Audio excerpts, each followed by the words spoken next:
అసలు భూముల రీసర్వేకి మూలం ఎక్కడి నుంచి వచ్చిందో తెలుసా?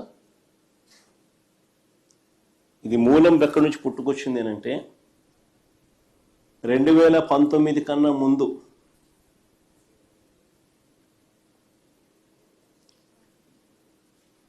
నా 3648 కిలోమీటర్లు సాగిన నా పాదయాత్రలో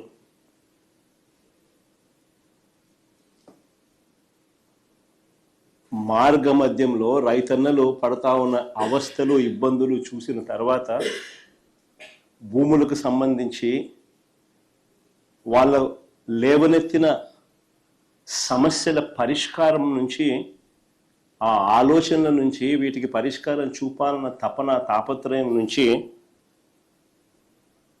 శాశ్వత పరిష్కారం చూపించాలన్న ఆలోచన నుంచి పుట్టుకొచ్చింది దీని మూలం.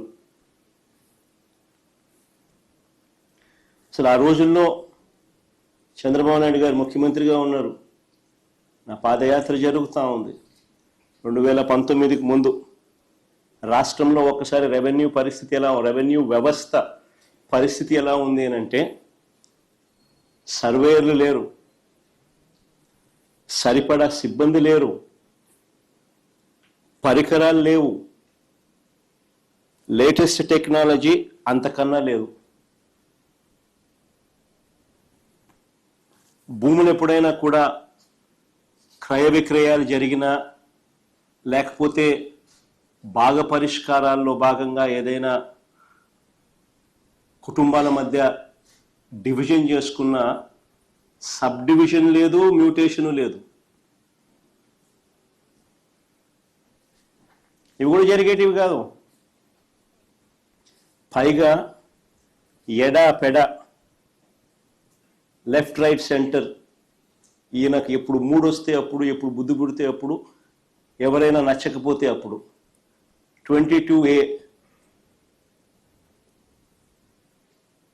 అంటే ప్రొహిబిటెడ్ ల్యాండ్ సేల్.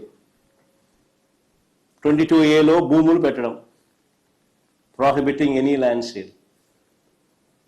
వీళ్ళకి ఇష్టం రైతులను, ప్రజలను ఇబ్బందులు పెడుతూ అవస్థలకు గురి చేస్తున్న పరిస్థితి. ఇలాంటి 1,00,000 సమస్యలకు పరిష్కారంగా సమగ్రమైన భూ సర్వే అండ్ సమగ్రమైన ల్యాండ్ రిఫార్మ్స్.